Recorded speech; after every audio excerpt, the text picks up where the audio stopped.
Oh, crikey, that got off a bit quick there. So, hi, welcome to another episode of Learn Live UAE. My name is Mark Anderson, and my counterpart in Learn Live UAE, Ollie Lewis, as a practicing teacher, middle leader, senior leader, he still has all the things that we all have to do in school. And so, as it stands right now, he's right in the thick of it in the middle of a parents' evening.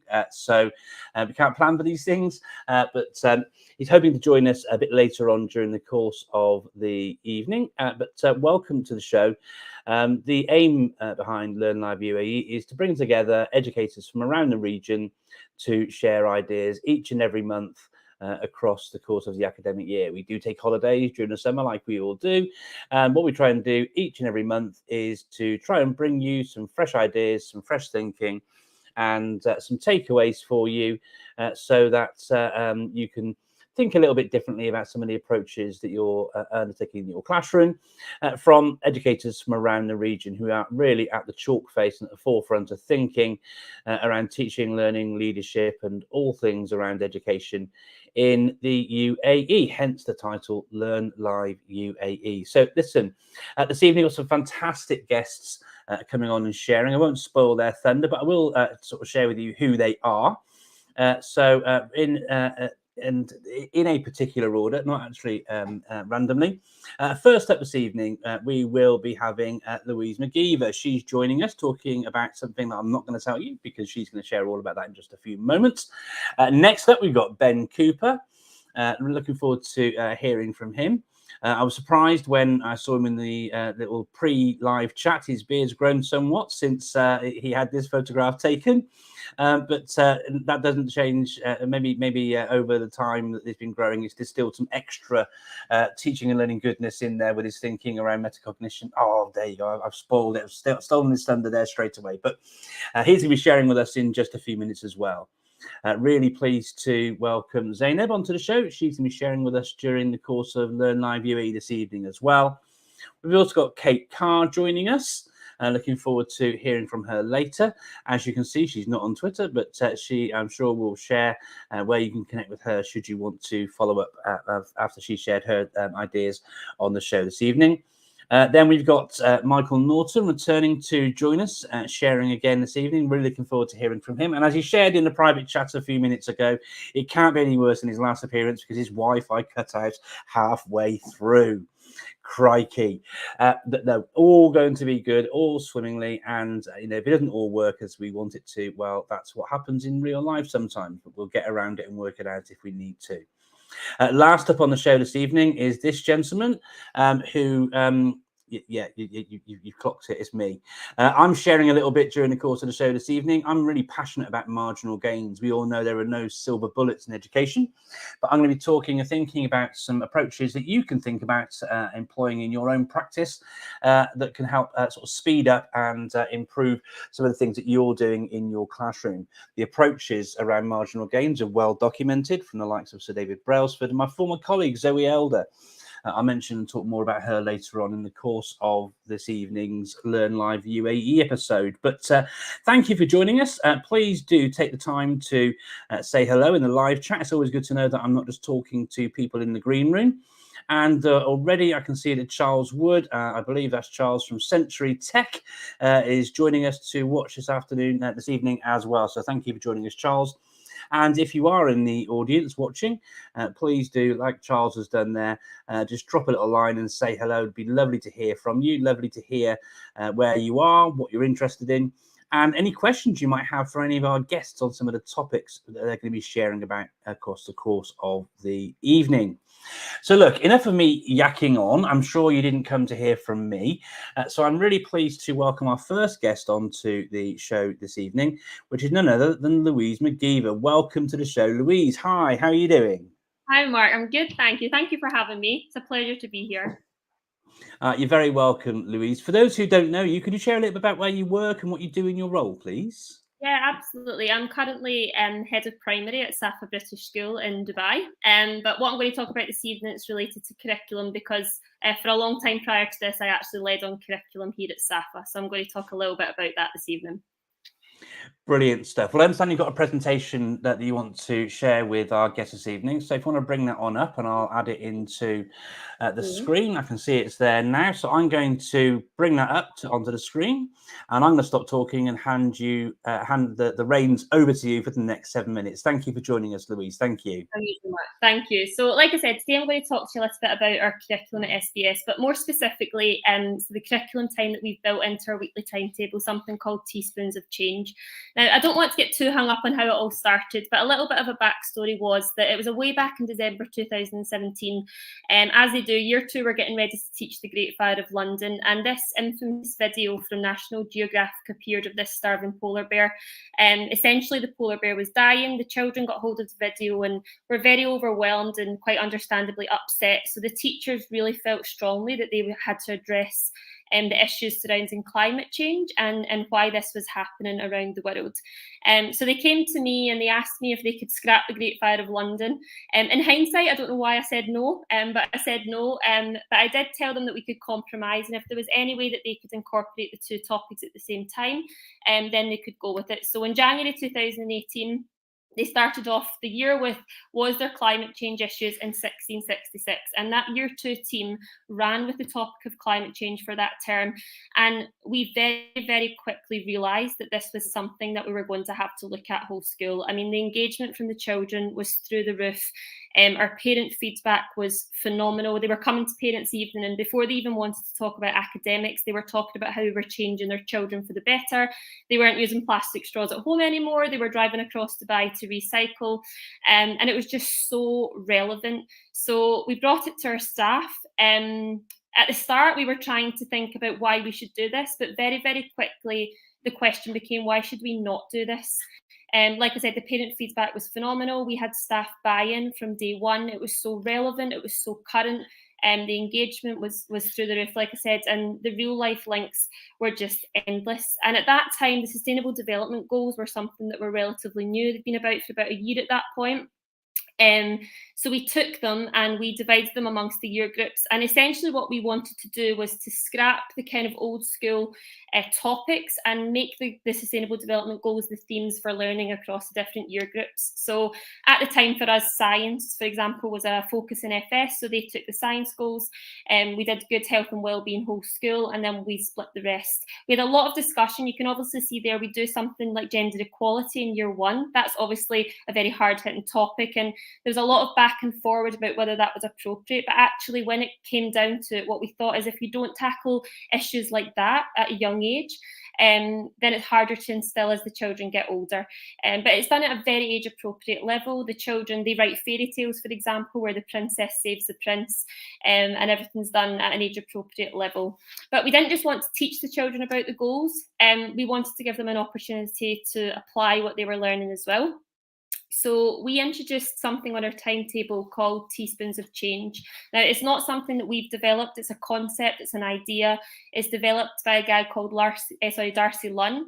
And he basically aims to make the goals personal, practical, and creates a mindset that small actions by lots of people then equal a big change. Anyone who teaches in the UAE knows that curriculum time is precious.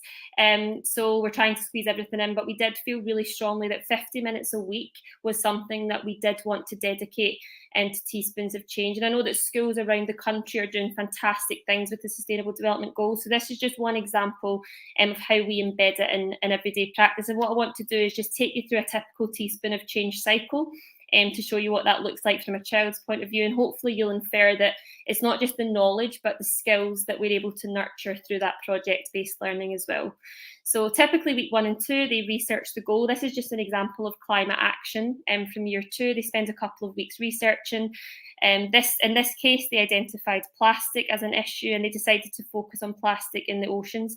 And one of the big questions we had at the start is how on earth are we going to teach humanities through these themes? But as we go through the cycle, you'll see that things like history and geography can be linked quite well throughout. So for example, they were identifying areas around the world and linking that to geography. And then this is where history comes in, because they spend a couple of weeks comparing the goal to other countries. But a lot of the time that's going back in history to why was this not an issue 100 years ago, 1,000 years ago. So in this instance, they looked at times before supermarkets, history of farms, food markets, what did people use before plastic bags? And then they looked at what other countries were doing as well as alternatives. Week 5 for Teaspoons of Change, the class, they identified their teaspoon of change, they write action plans, and actually even that skill in itself, identifying need and showing impact is a massive learning opportunity as well. And in this case, they decided they were going to promote the use of reusable bags. And then the children have 4 weeks to act on the teaspoon of change. So in this instance, it was persuasive letters to supermarkets and designing and selling reusable bags around the school. We even had house points. If children brought in pictures of their parents using reusable bags outside of school, they got house points. They created iMovies to promote it to our parents. And it's just a really good way of teaching them about sustainability, but giving them an opportunity to put that into practice as well. And we've now been doing this for the last 3 or 4 years. And the ideas that the children come up with are just out of this world, and it really is a real child-led project as well. So absolutely everything from phone calls that need to be made to booking the hall with the PE team is all done by the children as well. I hope I think close to my 7 minutes, but in summary, it's just an extremely useful way to embed and instill the importance of this issue. And also as a school, we just stop once a week and we just sit back and think about how important this is and the role that we can play in creating sustainable change around the world. I have added some links here, Teaspoons of Change. Obviously, like I said, it's not our concept, it's something that's widely available. A couple of websites there that are good for staff, PD and resources. And I just want to quickly talk about LIFTA, which is something we've introduced this year. It's a fantastic website. It kind of immerses the children in positive human stories around the world, and it's a valuable resource for us to support the children in understanding the reality of global issues and giving them opportunity to be immersed in it virtually, at least if we can't take them there in real time. Brilliant stuff. Thank you so much, Louise. I came in to do your little 1 minute warning, but you already sort of started wrapping up, so I didn't feel the need to sort of shout out. But thank you very much for that. I'll do a shout out for LIFTA as well. I know a number of schools here in the UK that are using it and finding it really, really useful too. And I know that the team are always really up for sort of sharing. So if you're interested in finding out more about LIFTA, no affiliation, just do sort of due diligence bit there, but no affiliation, but a strong recommendation. It's really lovely to hear how it's helping and supporting you at the school too.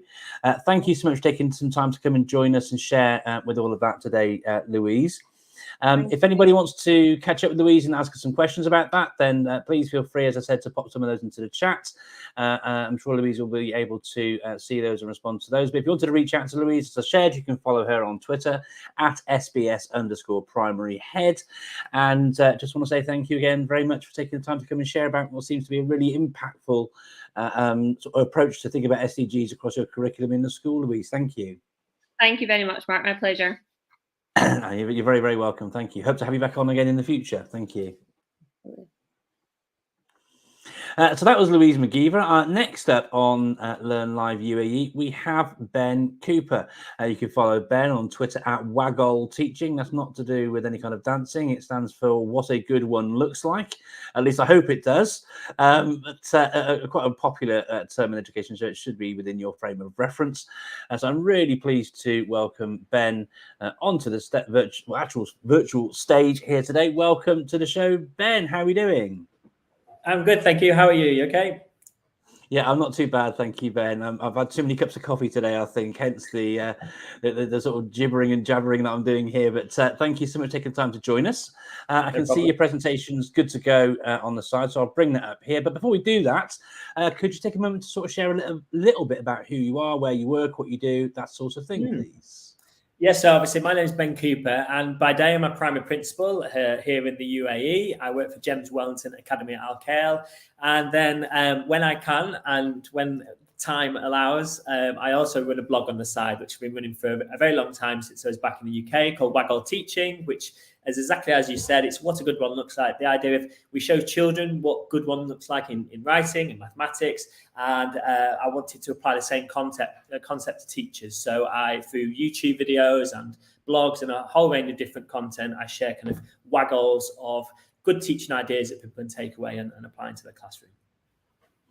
Superb, Ben. Thank you very much. And hopefully you've got some references to that in your sort of final slide where people can sort of go and find your YouTube channel and all those sort of things. And if not, please jump into the chat and we can share those more widely afterwards. But I'm going to stop talking and hand the floor over to you. Your presentation is up on the screen, good to go. And I will be quiet and your 7 minutes start around about now. Thank you. Thank you very much. So so my name is Ben Cooper from Waggle Teaching. So just before we get started, you can find me on all social media channels, Facebook, Instagram, Twitter, but I also have a YouTube site. But the main source of the content is from my website, which is waggleteaching.com. So if you want to look me up, then please feel free to.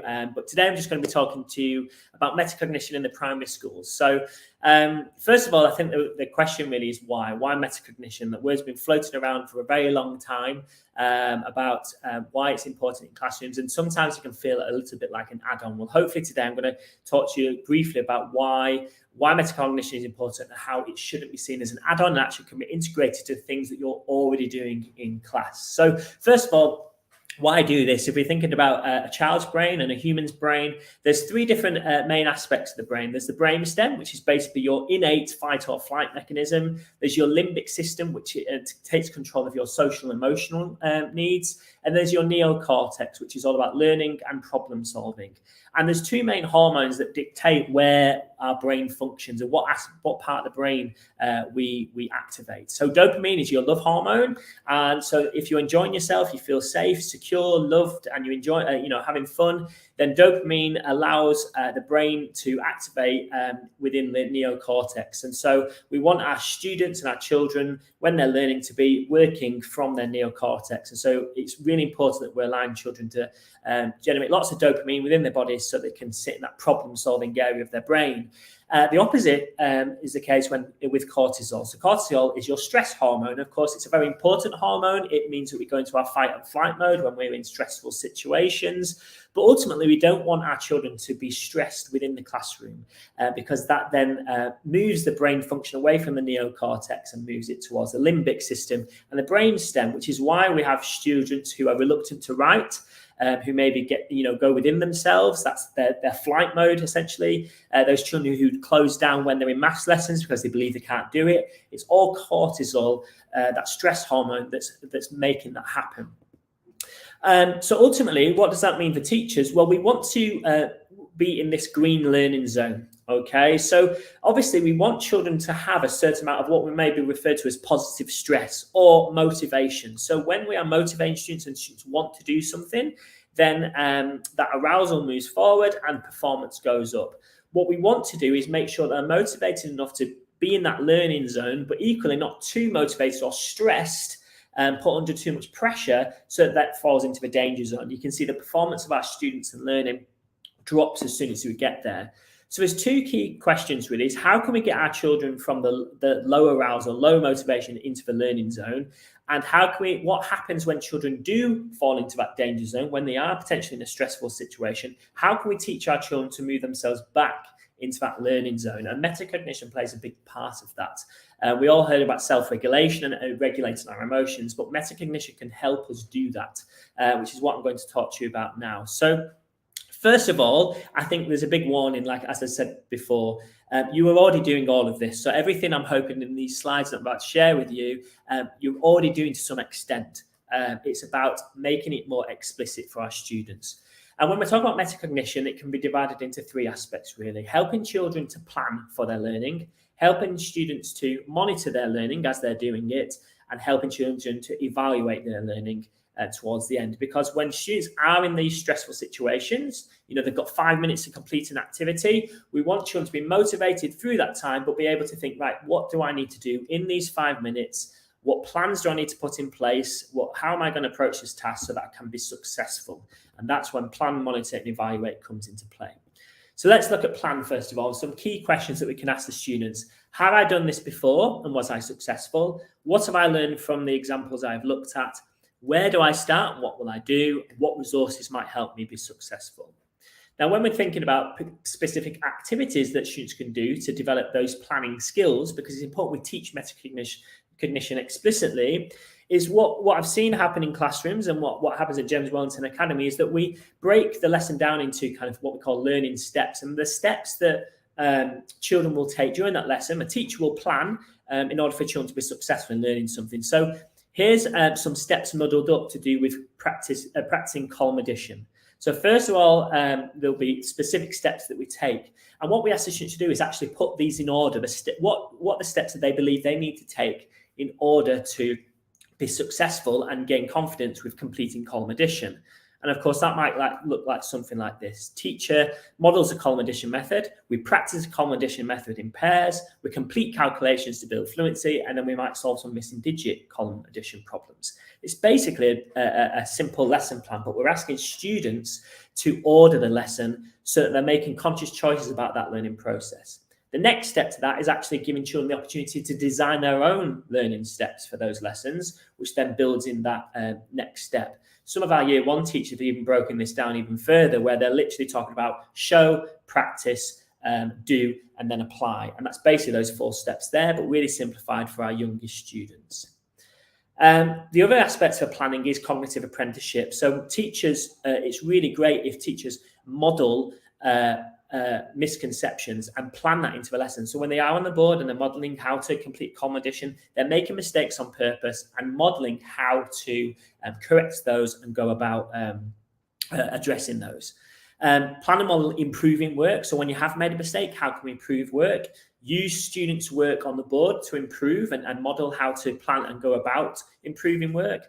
Display incorrect work from students. And fake marking is a great activity where students are given a load of questions that Mr. Cooper has got wrong, and you have to feed back and write some the corrections and go about correcting those mistakes.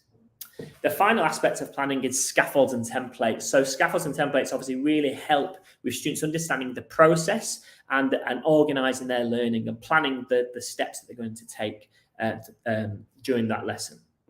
When we move on to monitoring, there's some key questions again.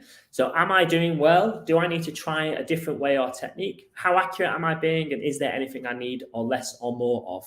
So it's about monitoring your learning as you're doing it. And one of the key most common things for this is reflection.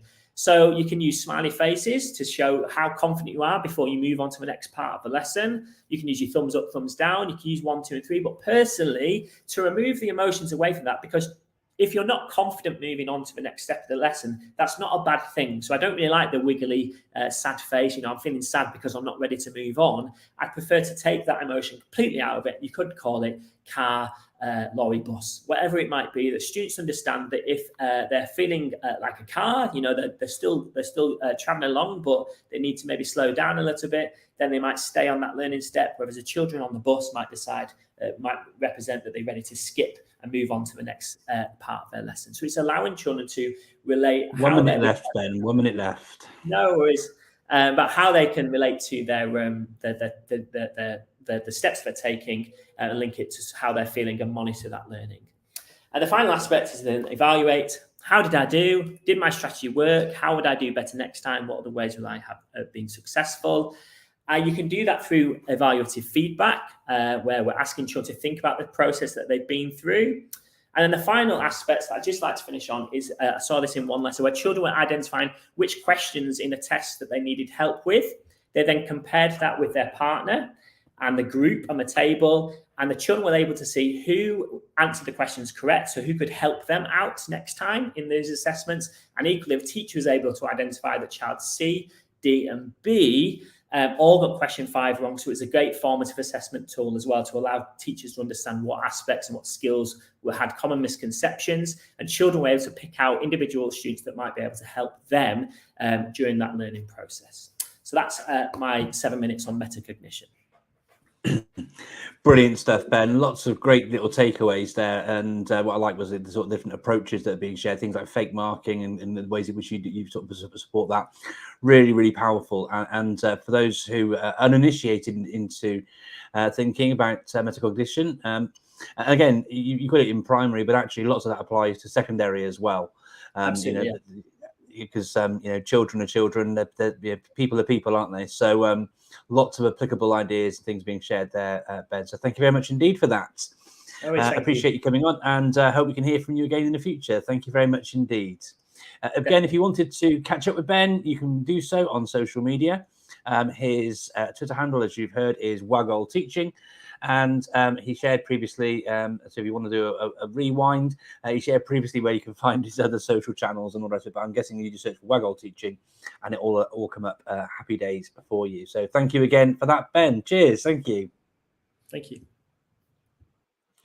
So next up on LearnLiveUAE, we have Zainab joining us. Now Zainab Mahdi is going to be talking a little bit about developing student leadership in schools. So I'm really pleased to welcome Zainab onto the show, and I'll do so right now. Hi there, Zainab. How are you doing?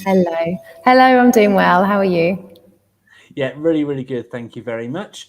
Thank you for popping your presentation into the sort of green room, ready for getting going. But before we get started, could you just share a little bit about yourself, where you work, what you do, those sort of things, to give a bit of context as to why you're sharing what you're sharing?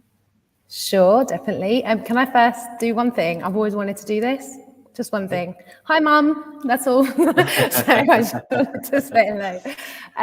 Okay, so my name's Louise Mcdiva. I am the James Wellington Director of Innovation and Digital Technology. I'm based at James Wellington International School. My role is basically to be able to work with the innovation leads in each of the 5 schools within our cluster, to be able to help them raise standards and to be able to help them develop opportunities or create opportunities for our students across the whole cluster. So it's a really interesting job. I really love it. I really enjoy it. I love being outside, obviously, because being a teacher and then going into head of department and then going into this role, it's really nice to go outside of these 4 walls and to experience different types of schools and work with different types of people. So it's been amazing so far. Oh, brilliant stuff. Well, that sounds really interesting, and certainly resonates with my experiences. I sort of moved through what I'm able to do now, working with more people. It's nice to have that impact beyond, and to better sort of communicate and collaborate with lots of different people. So I'm really excited to hear what you've got to share. I'm going to bring your presentation now, and your 7 minutes start now. Good luck. Excellent, thank you. Okay, so I wanted to talk about student leadership because a lot of this is to do with really my journey first, when I first came in as a teacher, and I kind of built this student leadership model from being a teacher, then into my department headship, and then going into obviously my role now. So student leadership is something that's really close to my heart, and I think it's one of the areas that I think each school they do really well in some areas of the school. And I think that I've got a computer science background. So with my background, obviously there's a lot of things that are trending at the moment. There's a lot of things that's up and coming, cryptocurrency, metaverse. So there are things that our students know more about than we do, which I'm sure many teachers can resonate with. So what I wanted to do is to be able to develop a platform for those students to highlight their successes. And so at the moment, what you see across social media, across different schools, is that people are celebrating people's sporting achievements. People are celebrating, obviously, with Arabic and Islamic. So I just wanted to be able to develop that opportunity for our computer science students as well. So it kind of grew from there, but then obviously it's now gone into outside of computer science, and trying to find ways in how we can develop student leadership in each school has been a really very challenging but very rewarding experience, obviously, because when you're working with children. So just going on to my next slide. So first of all, the benefits of supporting student leaders. Now, obviously, when we know, I think the true benefits are for people who are mentoring student leaders, and you can actually see the benefits of our students, because what they produce and what they're able to have the confidence to be able to produce is phenomenal. Like the stuff that our students have produced, I would never have been able to do when I was at school. And the way that they work together, the way that they build their collaboration skills, all of this gives them the confidence to be able to understand and know that the world is their voice, that they can be whatever they want to be. And one of the main things that I really noticed as well when I started to developing student leaders is that they had a sense of belonging. They knew, and I wanted them to realize and understand that they add value to the school, and they have a talent and they have a passion that I wanted to make sure that was celebrated amongst the whole school community. So again, like look at the whole cluster of schools, what we want to try and keep doing is identifying key students within the school to be able to help them, give them a much larger platform now across Dubai. And obviously we have Wellington, Qatar in our cluster as well. So I wanted to really give them that massive scope. Obviously, role models comes with it. When you're a student leader, you have to develop different types of skills. You have to be a role model for other students as well, especially for our younger students. A lot of our student leaders were developed across secondary, but what we're looking at now is trying to develop student leaders in the younger years. So we have really, really adorable FS robotic student leaders. So we have 3 so far, and who are absolutely amazing. And it can start that young. I kind of wanted to test the waters a little bit to see how low that we can go. And I thought, let's try. We do a robotics class. We have our year 11s and year 10s go down to FS once a week to be able to teach robotics. And we're looking at some of our key FS students, and I did a session with them today about how to be able to help someone, but not telling them exactly where things are and not doing it for them. Because obviously with FS students, but they want to help, but they want to be able to go, oh, I'll do it for you. So I was teaching them today about how to make sure that you are developing someone and helping someone else grow and just assisting them, but not in the case of doing it for them. And they were FS, they were 5 years old, and they were able to understand that concept, which means there is so much more that we can do with them. So I wanted to now look at between the lower, middle and upper phases of our school to see how we can be able to create that platform for those students as well as across the cluster. The other thing is as well as autonomy. Now, our students, if you look at your student body and you see what they're interested in, and you look at their ideas and their passions, if you actually ask a student that, you can be an amazing innovator and you can be anything that you want to be, whatever you're interested in, you can develop that. Us as a school, we are a service to them to be able to help them get to that point. So they can learn about collaboration skills, they can learn about flexibility, they can learn about adaptability, all through their passion. But they need to be able to have an understanding that we will support them in whatever direction you want it to be in. However big you want this to be, you have the autonomy to do so, and you have our support. And I think over the years, it's taken a long time for students to be able to really believe in that, because obviously they have exams and they have everything else. But what we're trying to do is redefine that word success. I don't want success to be a piece of paper with a number on it, which is a grade. I didn't want that to be the only form of success. This is important, it opens doors for you, but I also wanted students to understand that there are other definitions of success within school. So having that opportunity for our students to be able to say, look, I've managed to, I'll give you an example, a group of our year 12 students got together to be able to develop like a course site. It's called Skill Mill, and they were able to come together and work together, develop these videos, put them online. They got their own domain and everything. They managed to be able to develop this to a point where they can add interaction, add logins. It's amazing to see that these students had that thinking and that passion to be able to do it. So that was really lovely to see. So I think there are so many other benefits. Obviously, there's just not enough time to list them, but I found these were the most important ones, which can add value to a school as well. Now, this list, in terms of the future of work, now this list is obviously, it's not surprising to anyone.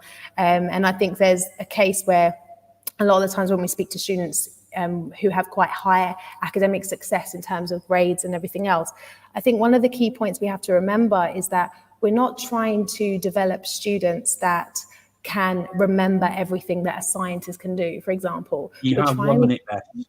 Thank you. We're trying to get students to be able to think like a scientist, you see. So that's what we want to be able to look at. When we see this kind of skills list, what we're looking at is how can we develop leaders, not trying to teach them programming or not trying to teach them cryptocurrency, all of that stuff that we can do within our CS department. But when we're looking at branching leaders outside of one department and we're trying to look at how can we develop leaders within our schools, this list here is really important. And there are so many things already that schools are doing through HPL, the IB learner profiles. You can use that as a base to be able to teach these aspects. And it can be through something that's through workshops, even start small. So even some teachers, I know this is more so speaking to teachers who may not have other responsibilities, but they want to be able to show impact and they want to be able to develop projects. This is a great way to start, just getting like 2-3 students. That's all it takes. That's all I did. And then it just gets bigger and bigger and bigger. And if you focus more around these skills here, you'll be able to see a massive impact in students' ideas. They'll get the opportunity to be able to collaborate and to be able to pull together a project. It'll be amazing to see. And when you're part of that journey and you're able to see that those students grow, the reward is absolutely amazing. I'm going to end it there.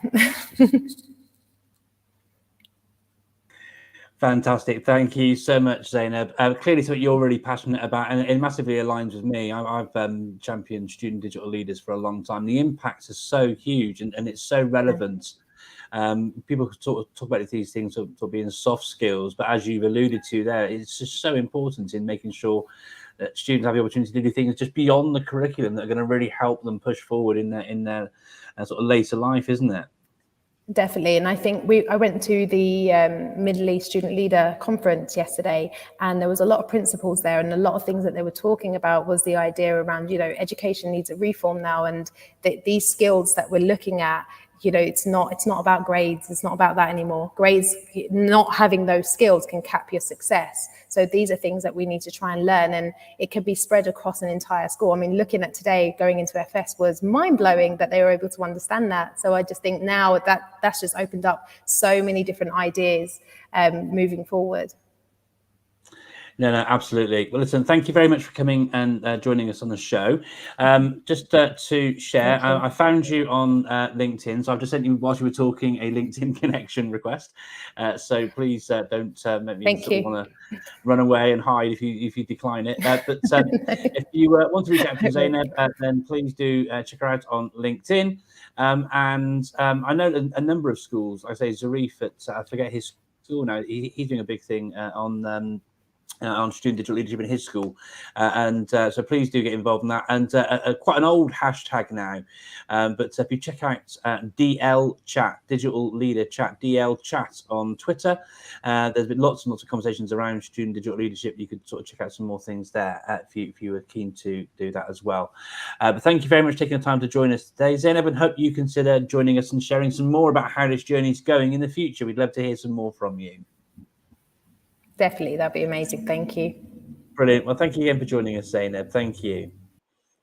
So next up on Learn Live UAE, we have Kate Carr joining us. Kate is going to, and I'm saying this trying to give us an opportunity to share her screen ready for her presentation. I can see she's in the green room.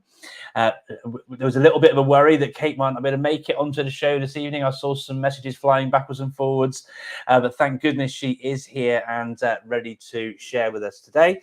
So thank you very much for taking the time to join us, Kate Carr. Kate, how are you doing today? And if you could just pop your mic off, that would be really great.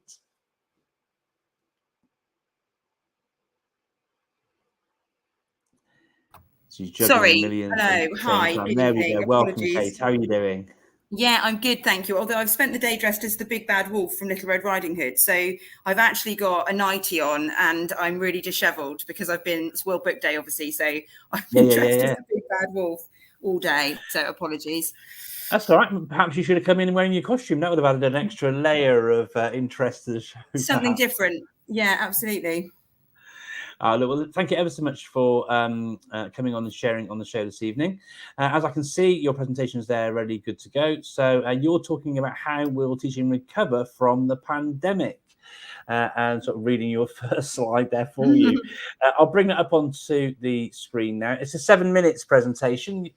So if everything's good with you, Kate, I will drop myself out and start your 7-minute countdown now. Lovely. Thank you so much. Good evening, everybody. This is something that I has sort of been thinking about for quite a long time. I just recently completed my master's and we were really talking about the role of the teaching profession, and the role of teachers is just so different from when I joined it decades ago. But also then thinking about, we talk about the damage that the pandemic has done to education and to students, and that is obviously at the forefront of what we are doing in our curriculum recovery. But also I think it's giving us as leaders in the profession an opportunity to potentially think quite differently about how we train our staff, how we recruit our staff, the hierarchy of schools. And I'm quite interested in how we can maybe use COVID in a positive way, which is the most bizarre sentence ever, I know, but to create something a little bit more different. So the problems that I see are these, and these are some of the sort of people that I was referring to in my writings for my dissertation, but that we're really facing a challenge in how we recruit and the workforce. And I was just reading my colleague beforehand, about the workforce of the future, and PricewaterhouseCoopers have done a lot of work around this in terms of the jobs don't exist yet that we're actually training our young people for. So what skills do we as teachers need to teach those students for jobs that we don't know? I'm used to teaching. I'm a history teacher and I teach students, prepare them for university.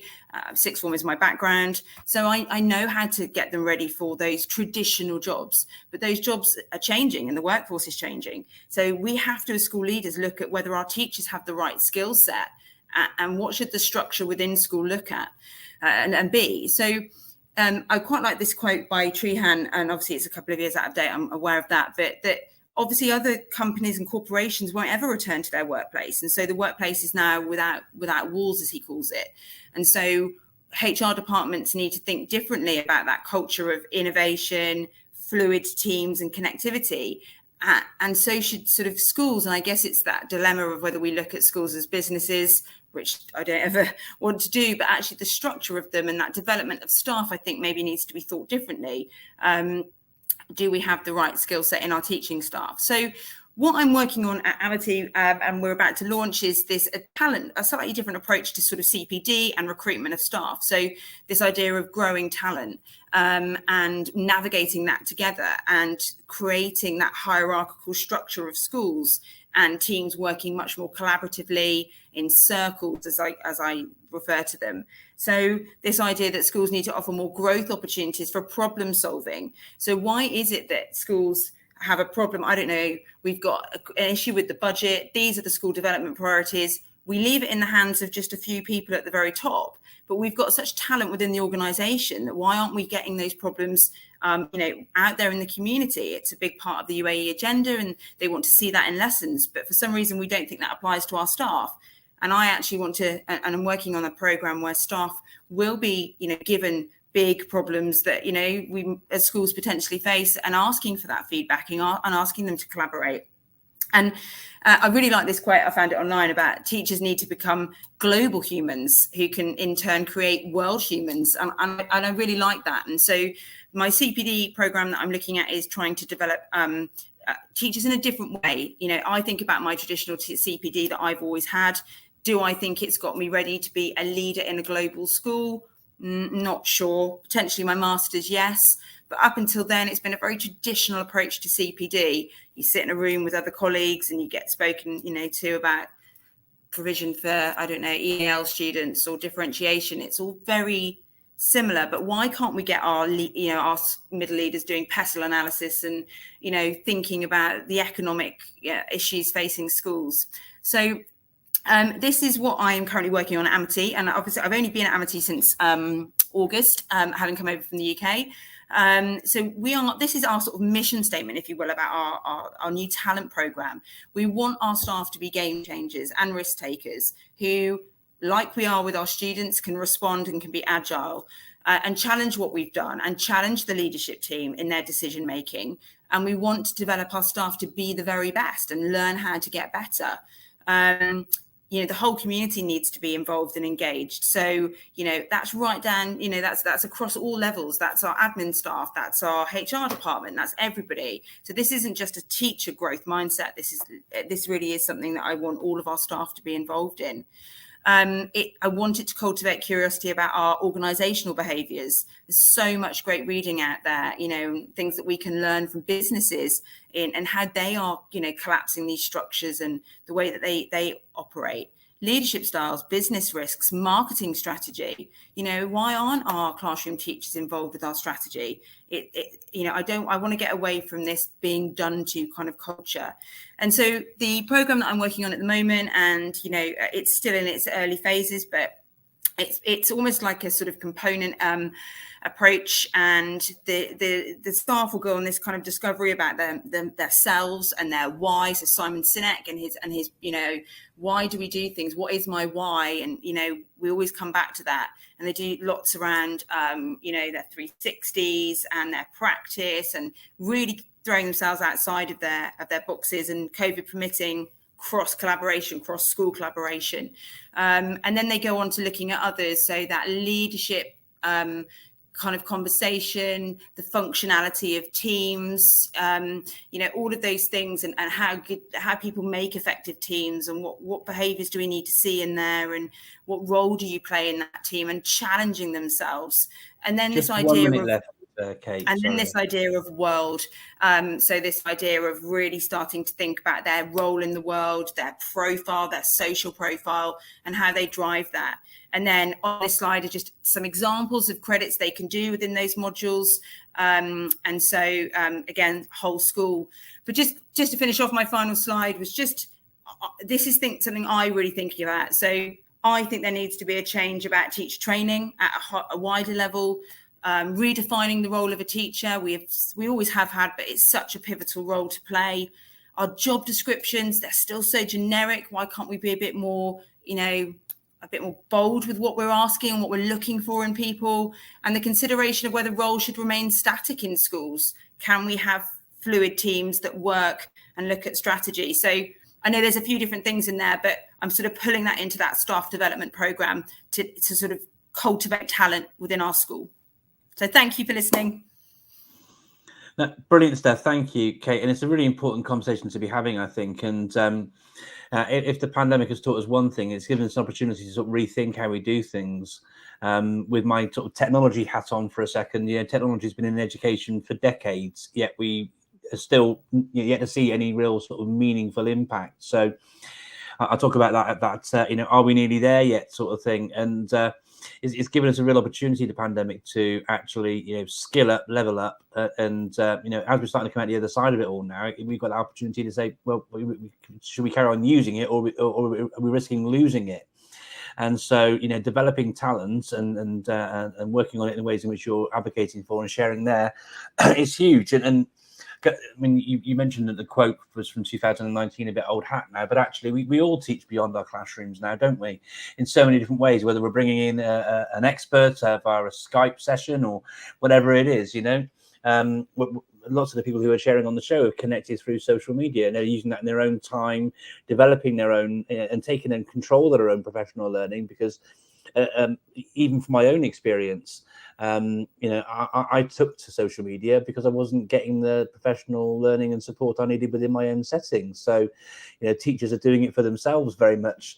So it's lovely to see that you are sort of taking the bull by the horn, so to speak, and running with that within your setting. Thank you very much indeed. Kate, I didn't give you the opportunity to share at the beginning where people can find out more about you and can sort of connect to try and find out about these sort of things with you. Could you take a moment before we say goodbye just to share about how people can sort of connect with you further if they wanted to discuss this with you at all, please? Yeah, I am on. I think you showed my LinkedIn at the beginning, didn't you? Which is a dreadful picture. I definitely need to sort that out. I look so miserable. And obviously, I'm at Amity. I'm vice principal. So if you want to reach out, I'm vice principal at Amity. And LinkedIn, probably the easiest ways to get hold of me. I think. Yeah. Okay, brilliant stuff. Well, look, thank you very much for taking the time to come and share with us today, Kate. Really appreciate it. Hope you enjoy the rest of your evening. Thanks again for joining us. Thank you. Cheers. Thank you. So next up on the show, I mentioned him in a little introduction to the show, where he said, well, it can't be that bad. Hopefully not as bad this time as last time, because last time he presented, his internet cut out halfway through. But it can't have been that bad of an experience because Michael Norton is joining us again. You can find him on LinkedIn, search for his name, and there's his lovely smiley face. I can promise you, given I can see him in the green room right now, he looks exactly like his photograph. Welcome to the show, Michael. How are you doing? I'm doing well. Thank you very much. I'm here to redeem myself. I'm at home this time with a stable connection. Fantastic stuff. Well, look, we're always behind on time, particularly when I'm sort of running things. I talk too much. So I'm going to shut up. I'm going to bring your presentation up and I'll let you crack on. Thank you very much for joining us again, Michael. Thank you. Not a problem, thank you. So I think my presentation is actually quite a nice follow-up to some of the things that Kate was exploring there. So it's really presenting my research into a framework entitled Spirals of Inquiry, and it's about using curiosity as a driver for change in schools, and it feeds a lot into teacher training, continuous professional development. So it is a good order, whether you knew it or not. So this is the research paper. It's called a seminar series, so that's just the inspiration for it. So if you Google Spirals of Inquiry, it'll come up in the first few Google searches. But just give an idea that a lot of these aren't my ideas. I'm presenting my research where I think it links into my role as a teaching and learning coordinator in a school. So just a time for reflection, really thinking at home. As a school leader, how often do you ask yourself any of those questions? And I think, as I said, I think Kate was indirectly asking herself some of those things, especially those ideas of how do we allow learning to drive school priorities? How often does staff collaborate? What's going on for our learners? How do we know that?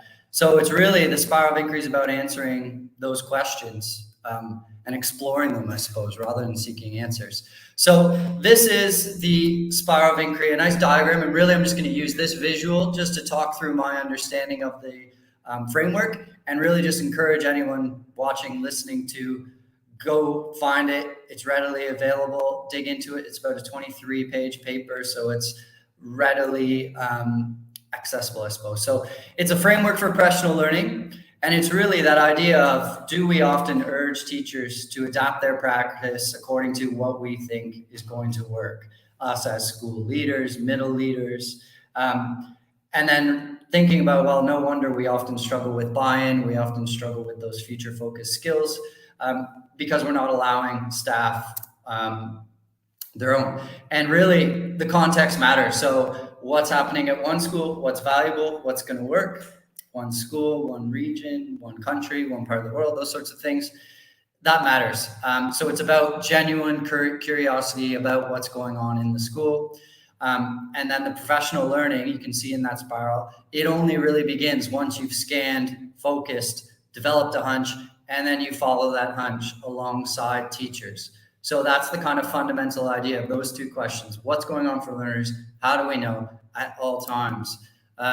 So first area, just to break it down, is this idea of scanning. So the important part to do, and often this would happen at the end of an academic year, looking forward to the next.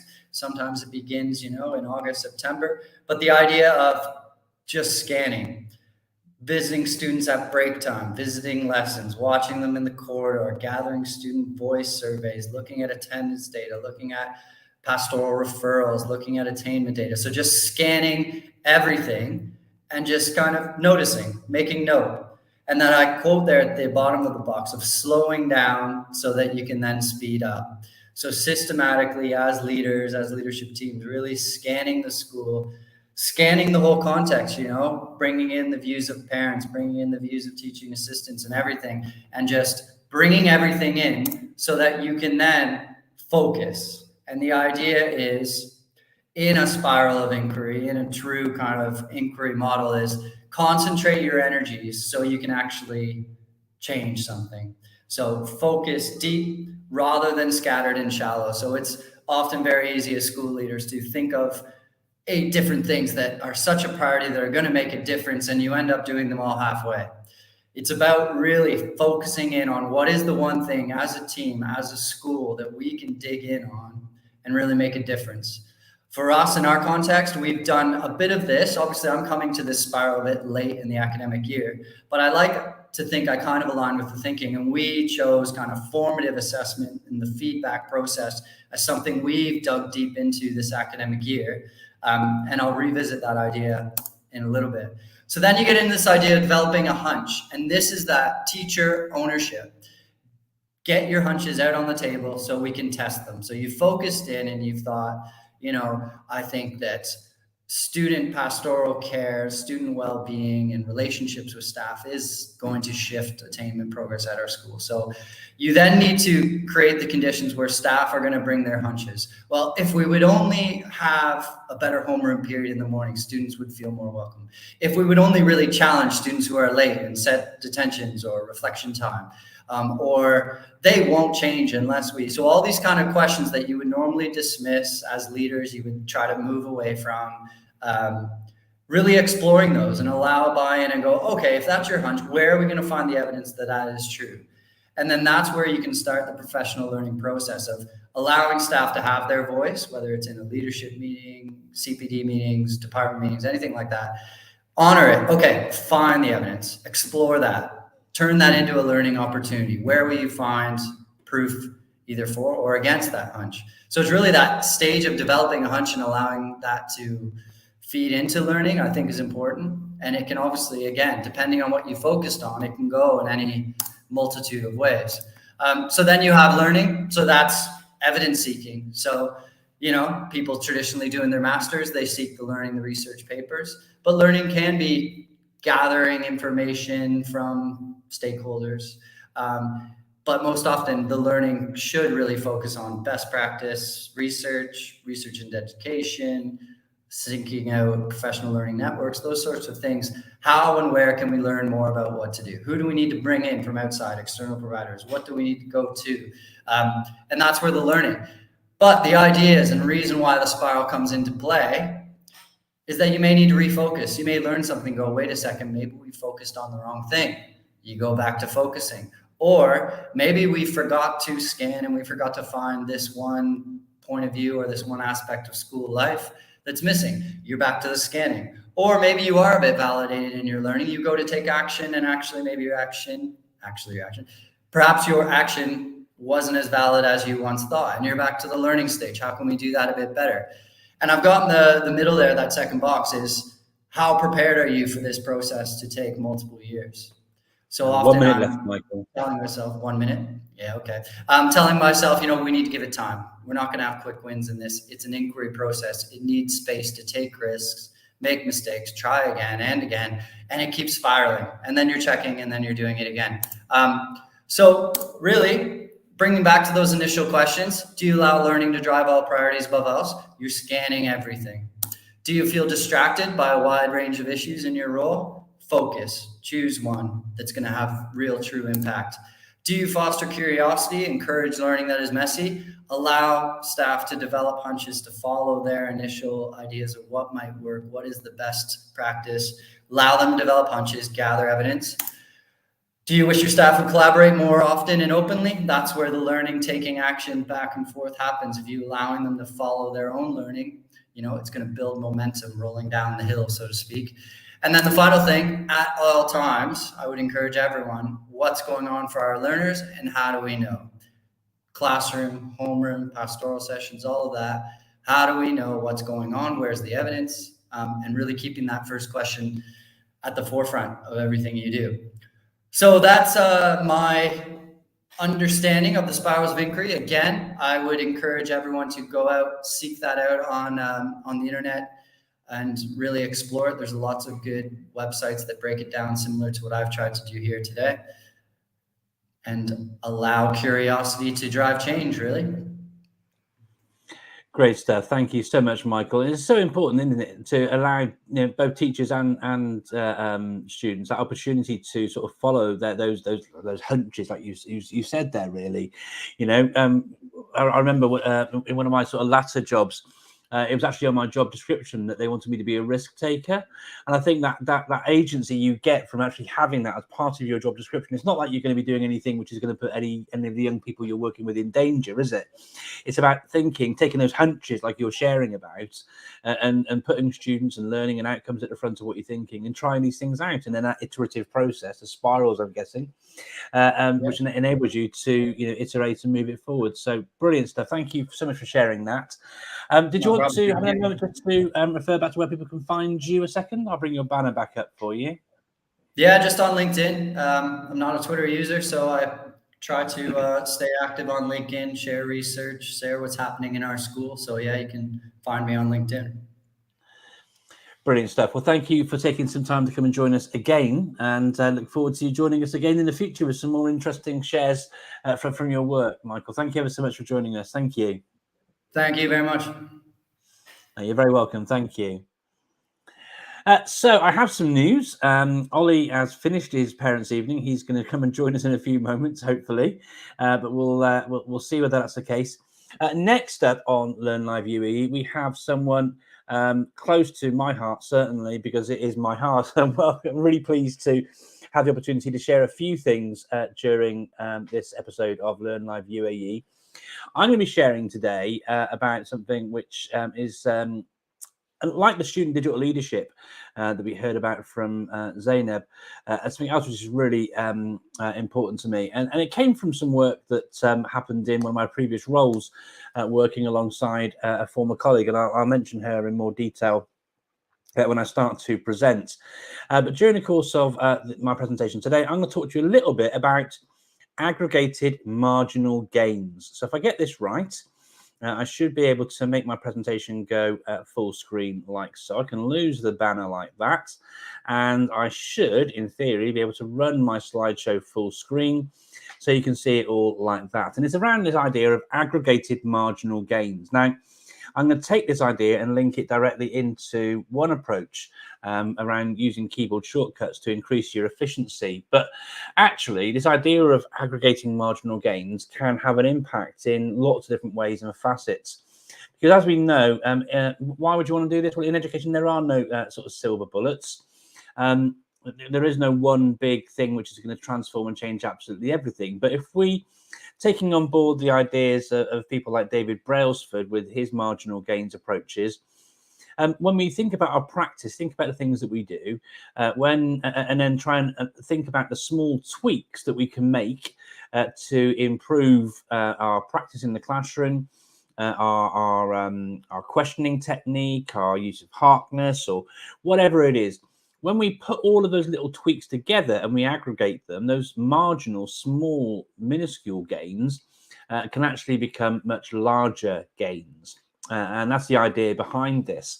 It was first sort of thought about in the educational space by that former colleague of mine, Zoe Elder. She wrote a really fantastic book, which was really helpful to me at that point in my career, which was like a real teaching and learning smorgasbord of fantastic research ideas and approaches in her book, Full On Learning. And you can follow Zoe on social media at Full On Learning.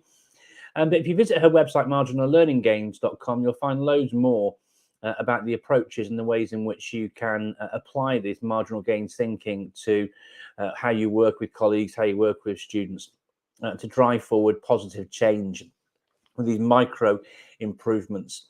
It's a reflective process, but I've taken it away. And one thing that I've sort of learned over the years is the ways in which using keyboard shortcuts, using my devices can be really, really helpful to me in what I do.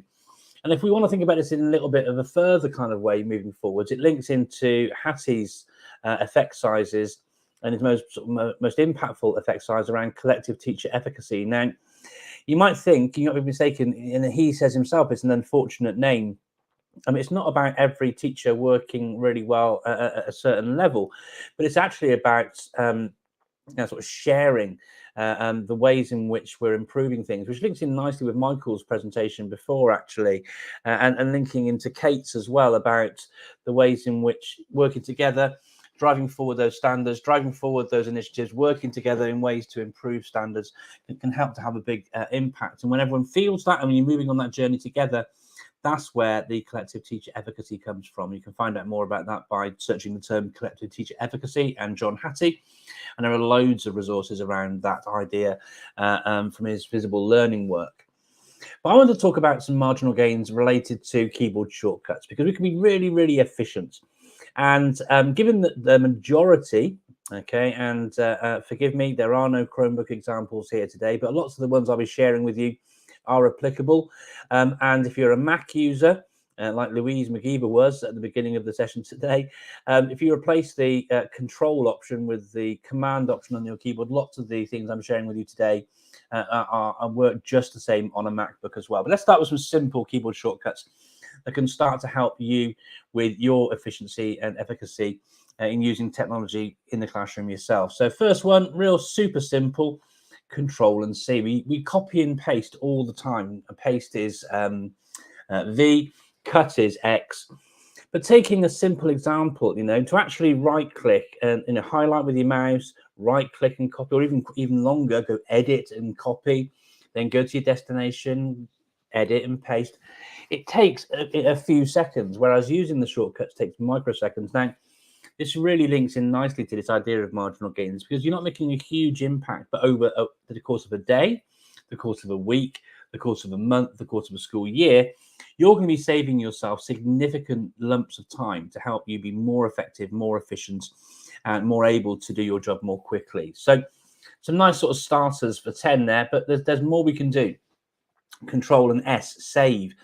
Not so important if you're using cloud-based services, because it's always save live there, but Control and S is, again, a really good standard shortcut for you to try and take on board. My absolute favorite is Control and Z, undo, something I use very, very frequently. But again, Control and Z so much quicker than going up to edit and then going to undo. And another one, which is super useful as well, actually, is redo. If you've gone through a process of doing a bunch of things, just redo it rather than going through those various clicks over and over again. So some real simple ones to get started, things like printing, Control and P, super useful for getting us started. And if you're someone who uses emojis in the classroom and you don't know how to bring that up on a Windows device, simply press the Windows key and the full stop, and that will bring up your emoji keyboard. A nice little simple thing. Again, not going to save your life, but it's going to improve the efficiency in which you work if you can employ some of these. And I'll leave that there for a quick screenshot if you want it, but don't do that yet until you've seen this final one here. Copy and pasting is great, but often you have to go back and do things over and over again.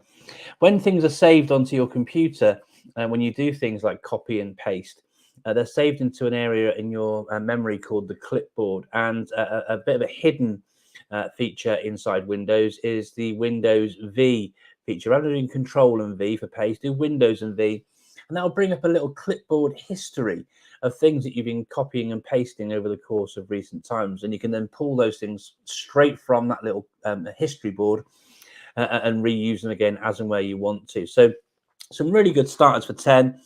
And one of my favorites in this list, as I say, is the Windows and V, Windows and full stop, just to bring up that emoji keyboard or your clipboard history.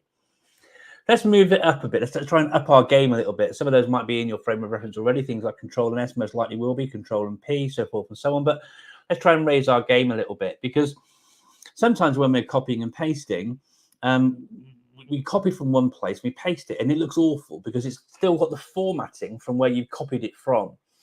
If you do Control Shift and V, that will strip all of that formatting out, and it will format it based upon how you've got your current document formatted. Again, going to save you lots of time over time if you take on board the Control Shift and V paste option rather than just using standard Control and V. Sometimes things don't work as well, so F5 is a good little one to help refresh your browser if things aren't working quite right. If you're using a Mac, it's Command and R. You can do F5 again if you're using other devices too. But again, really nice, simple little shortcut to help you there. Alt and F4 will close an application. Control and F4 will close a tab that you've got open. If you've ever sort of had this in your classroom before, or just generally surfing, browsing, and you sort of close the tab by mistake, pressing Control Shift and T will reopen a closed tab. And I've always found that to be quite a useful tool in the classroom as well. If your teacher radar picks up a student isn't using the technology correctly in the classroom, by the time you get to that student, they'll have closed down the game or video, whatever it is they're looking at that's inappropriate. But a quick, swift Control Shift and T will bring that page back up, and you'll see what they were on. And of course, if you close something by mistake yourself, it'll bring that back and save you having to go through and start anything you've been working on again from scratch. And of course, if you've got the new tab in your browser, just simply press Control and T. So let's think about navigation now. Often we have to use our mouse to navigate and click and move our cursor around on the page, but we can use our keyboard to help us with that as well. So for example, if you want to highlight something, simply pressing the shift key and then using your left or right arrow, depending on what you want to highlight it, or highlight it one character at a time based upon whichever direction you use that left or right arrow. What you can do is actually be even quicker and press Control and Shift and then the arrow, and that'll do a word at a time. Sometimes though you might want to move the cursor around, and so Control and arrow will just move your cursor around one word at a time. It doesn't matter whether you're in Word Online or Word as a program on your device, or whatever sort of text editing software you're using, PowerPoint, whatever. These shortcuts will also work in those places as well.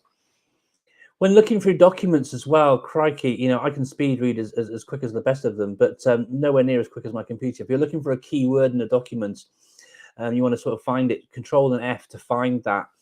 If you're in Word as well and you want to sort of replace a word that's in there that is spelled wrong, or there's inconsistencies with capitalization and all those sort of things, Control and H brings up the Find and Replace option, which again I find super useful to help me and keep myself on track. If I'm actually creating something in a table format or in Excel or whatever it is, again pressing the Tab key will move me forward one sort of cell, sorry, at a time, and Shift and Tab brings you backwards through. So again, just simple ways of helping you navigate without you having to reach for your mouse or play around with your mouse, your keyboard trackpad, all those things. So really nice little things to help you navigate. And then if you use Windows Shift and arrow, you can also use that then toggle between the apps from one screen to another on your Windows device. So wrapping up this little thing about aggregated marginal gains using keyboard shortcuts, I was going to share a few of my absolute favorites though. The first of which is Control and D. If I'm working, this is a Google Slides presentation, for example. If I just stop presenting this for a second, like so, if I go on to here, I could press Control and C, Control and V to duplicate this presentation. But if I simply go to Control and D, again, saving myself a microsecond, that will duplicate that slide for me, just like so. And it's a nice way of doing it with duplicating as well, because if you've got a slide where you spent some time working on animations, like I did this with creating this presentation, I made one slide with the animations on, and then I simply did Control and D to duplicate the slide, and all the animations were already there ready for me. So as I move through these things I'm sharing with you, it's all done one by one. My next one, Windows key plus H, opening dictation, an absolute favorite. Another absolute favorite is Windows Shift and S. Now, yes, you can press print screen, but why do that and generate all those files and so forth and so on? Windows Shift and S will do something a little bit like this, where you can grab a screenshot of the thing that you want to do, like so. Let go. I'm on a Mac, so it looks slightly different, but do it like so. It copies that to your clipboard, whatever you grabbed there, your little screenshot, and you can then just paste it wherever you want to. Windows Shift and S. If that's the one keyboard shortcut you take away from this little session, then that's a good one for you to take away. Another nice little one is Windows and W. If you're doing some screen recording, Windows has a feature built into it called the game bar. And so you can do screen recording directly in Windows with that, which can then be edited using your Windows video editor or whatever tool you want to edit your recordings with. So look, there were some favorite little keyboard shortcuts that links in nicely to this idea of marginal gains. I hope you found that little presentation useful. It would appear now that I'm back in the room, as it were, that Ollie is not back in here with us. So thank you for taking the time to join us for this episode of LearnLiveUAE. I hope you found all the presentations useful. A big shout out and thanks to all of our guests today, from Louise Mcdiva. Thank you very much for joining us, Louise. To Ben Cooper, to Zainab Mahdi, Kate Carr, Michael Norton, and some guy called Mark, who came on and talked a little bit about keyboard shortcuts at the end. Thanks so much for taking the time to join us. Really, really appreciate your viewing. I hope you found a few things that you can take away and implement and use in your school.